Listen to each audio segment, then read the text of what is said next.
yeah, let's get into the topic of short selling, using options to short sell. And sounds like you have a nice little tool to help you do that. Yes. So this is this is how this is related to short selling. Is we take advantage of short selling in opportunities where maybe it's a little bit overdone, and what happens is what is called a short squeeze. So a short squeeze is when there's a stock that has a lot of short selling going on, like the float, which are the available shares to trade.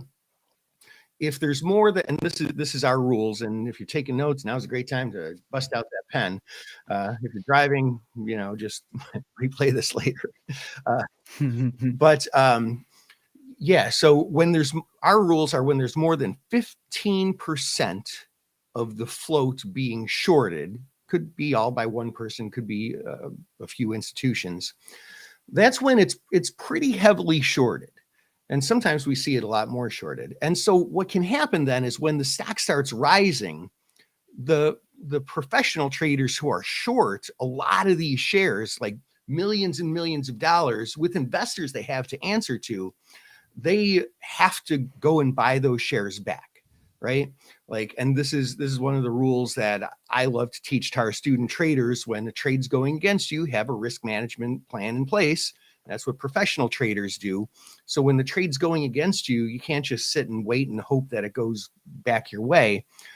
These traders who are short have to go in and buy a whole bunch of these shares. And that causes people who trade momentum to see this and say, oh, look, this stock's going up, I'm going to jump on. And then that fuels the fire more. And the market, for the more advanced folks here, the market makers who are short options and short gamma, their hedges, they have to buy more stock to hedge because they're negative gamma. And it becomes this, can become this vicious circle. So this was a stock, BLNK charging. Earlier this week, we got a signal on our short squeeze scanner, and it came right on time, right? So, you look at this and it went from 296. Well, what was the low here? 297 up to, well, yesterday it hit a high of 362. Now, fair enough. That doesn't look like this massive move. And this is a stock that's trading $2 or $3. You could be like, okay, big deal. But it is big deal because when you use options to trade this, you can get a super leveraged profit in a very, very short period of time. Here, I mean, it could have been same day, intraday trading, or it could have been just the very next day. Overnight, yeah. Yeah, like totally overnight, and boom, boom, boom. You can get a lot of these really leveraged profits. And look, like $2 stocks for a lot of people aren't super sexy to look at, but it doesn't matter if they're talking about it on CNBC. It doesn't matter if they're talking about it in the New York Times.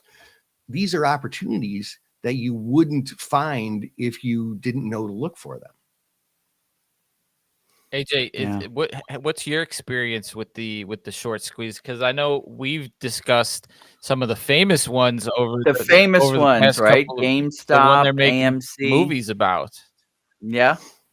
No, it's a big deal, right? And what he's talking about when he explained the self-fulfilling prophecy, where the hedge fund, the fund managers have to cover, and then it gets compounded by the market taker mentor, the market makers having to adjust their positions accordingly by buying stock. It creates this momentum that if you know what to look for, and Dan has those tools at his disposal. If you know what to look for, you can ride the coattails of these moves. And that's really, in my mind, as retail investors, where we can't actually move the markets like the big money, that's what we do. We follow and we find these, morsels of information that are opportunistic, right? Things that we can follow in people's footsteps that are actually moving the market, see these self-fulfilling prophecies pull through. And that's exactly what he found here with BLNK. That's awesome.